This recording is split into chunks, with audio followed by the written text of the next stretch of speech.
The Mendon-Honeoye Falls-Lima Sentinel welcomes you to this edition of the Mayors and Supervisors Weekly Update, brought to you by... Each week, our community makes history. Each week, you make history. And each week, there's only one source to turn to for the first take on history. You know what that is? Subscribe to the Sentinel right now to discover the history being made in your own backyard. The Mendon-Honeoye Falls-Lima Sentinel. More than just your news, it's your history. Hey, welcome everyone to this week's edition of the Mayors and Supervisors Update. I'm Chris Carosa, publisher of the Mendon-Honeoye Falls-Lima Sentinel. And each week we bring you the goings-on in the towns and villages that we cover. We're going to start out this week with Mike Falk in the town of Lima. Lima, how's Lima looking, Mike? Lima's looking pretty good right now, Chris. Thanks for having us again.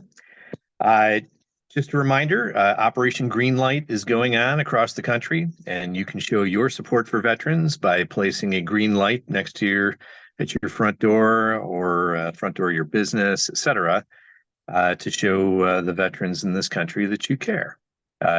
It'll wrap up right after Veterans Day, which is coming up very close on the 11th. Speaking of which, on the 11th, Veterans Day, there will be a ceremony here in Lima at 11 o'clock, right at the Four Corners. It is very brief, maybe 8 minutes, maybe 10.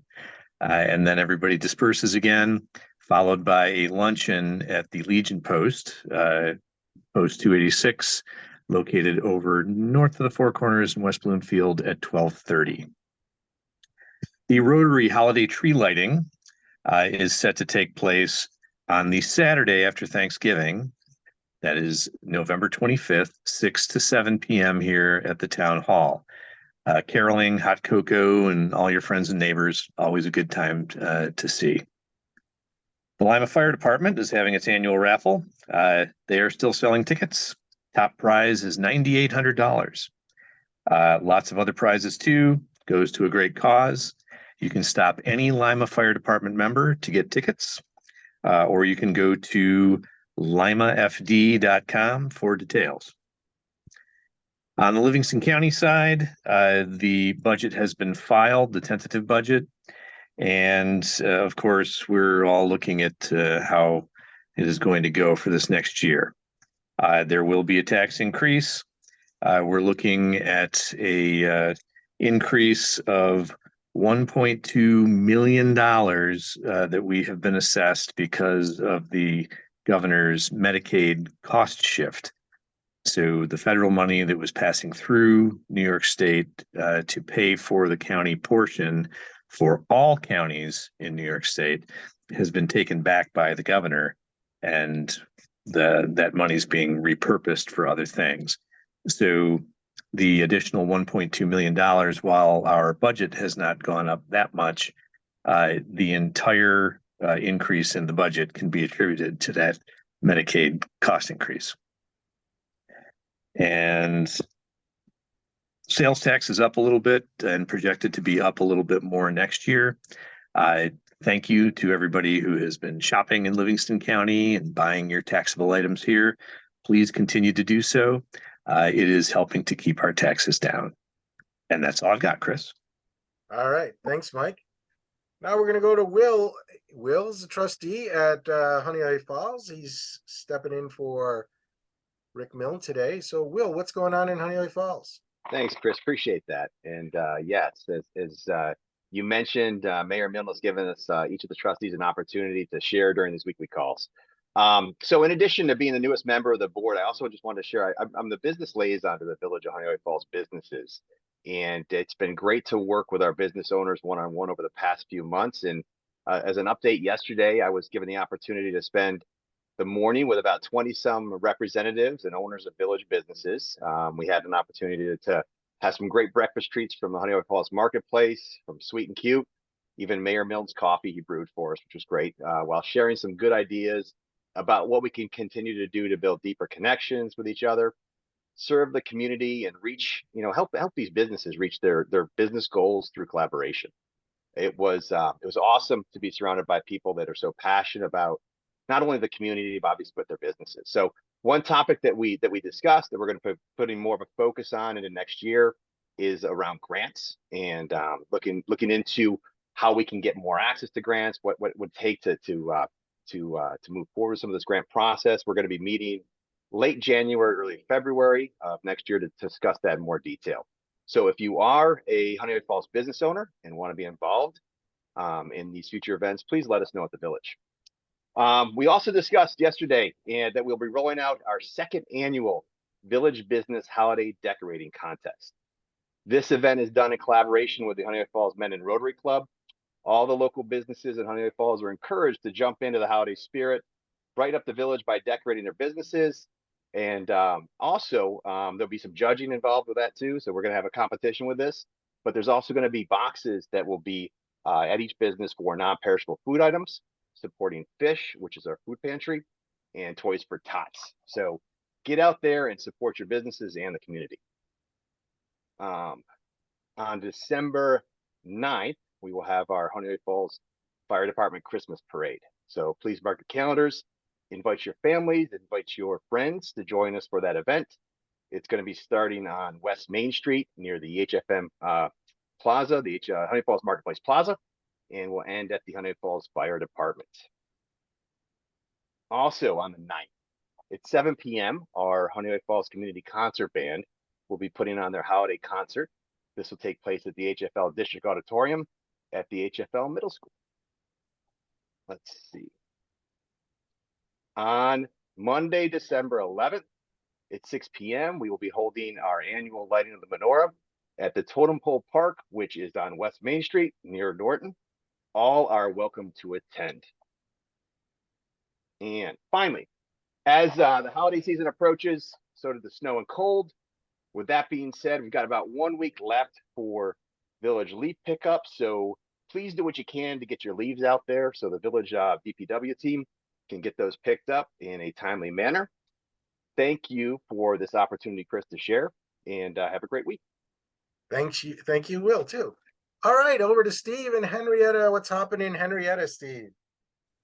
So our tentative budget is still a tentative budget, hasn't been promoted to preliminary budget because that has to wait until after the election. So we'll actually do that on the 8th because we have a ballot referendum on the ballot for this fall with regards to a spray park.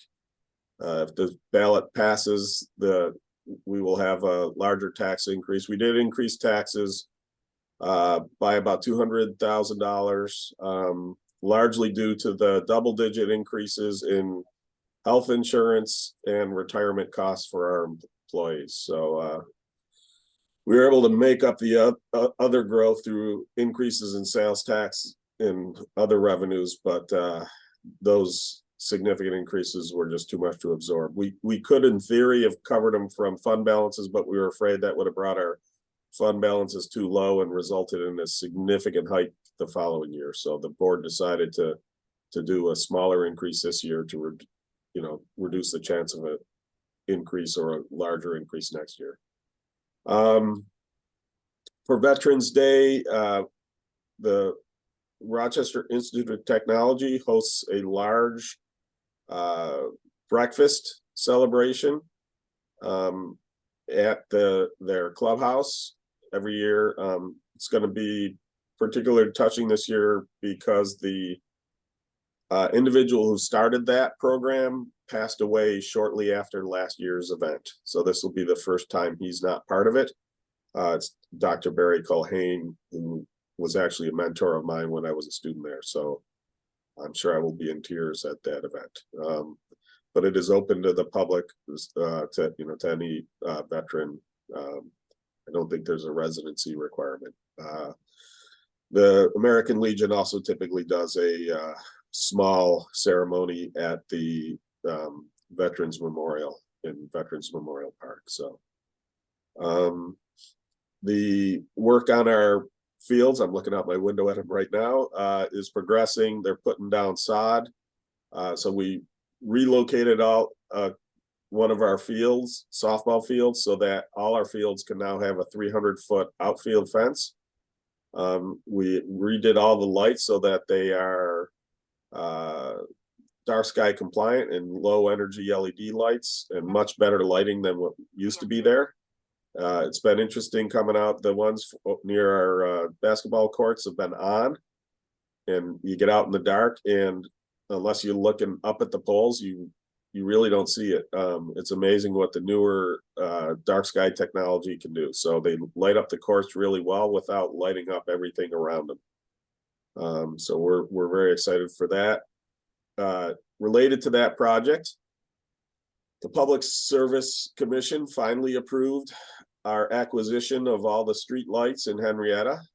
We're acquiring them mostly from RG&E, although a few of them from National Grid.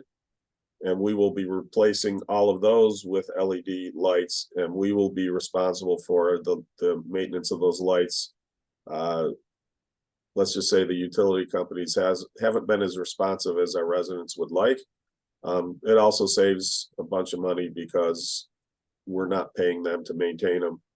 And with them being new lights, the service should be a lot less than what we've been paying for the old. So that should be starting this spring. The lights we already own on Calkins Road were replaced this past year. So starting to see the energy savings from those already, as well as we replaced all of the lights in town hall and DPW facilities. So we're seeing energy savings there. That's the neat thing about this program. It's called an energy performance contract. And basically we're getting about, if I remember, it's between $4 and $6 million worth of lighting upgrades. That won't cost the taxpayers a dime because it's being funded through the energy savings from those newer, more energy efficient fixtures. In fact, those savings are guaranteed. So the energy performance contractor, if those savings fall short, they actually have to make up the difference. And basically the way it works is it's a lease to own. So there's a lease on them. At the end of the lease, they become our lights. So, and that lease is shorter than the life span of the light. So we should see additional savings going down the road. So very excited about that program. And then it's starting to come into fruition. Work on the golf course is progressing. Most of the sand traps are now done. They're starting to put in the mainline irrigation. And we just went out to bid for a new clubhouse and maintenance barn. We had looked at purchasing the existing one from the property owner to the south, but decided it was more cost effective to actually build a new one on land that we already own for the park. So we're starting that process. And we're interviewing candidates for the new consolidated assessor program with the town of Rush. And hopefully we'll have someone in place in the not too distant future. And we'll start the new process of bringing the two towns up together at the same valuation. So a lot on the plate, but everything's going well in Henrietta. All right. Thanks, Steve. Mike or Will, do you have anything more to add? Seeing none. Thank you. Thank you all for being here. Thank everyone out there in TV land for watching. Remember, this program airs every Sunday at 1 o'clock in the afternoon. If you like our Facebook page or subscribe to our YouTube channel, you will be notified by those platforms when the program starts airing. Otherwise, you can read the transcript in next week's paper. That's all for now. Bye-bye. We'll see you next week. Bye. Go Tigers. Thank you.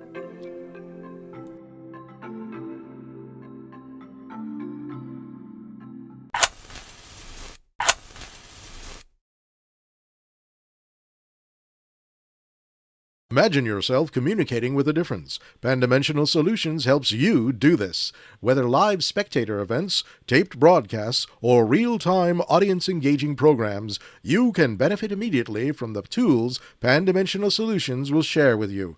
Do you want to make a difference? Contact us at pandimensional.com.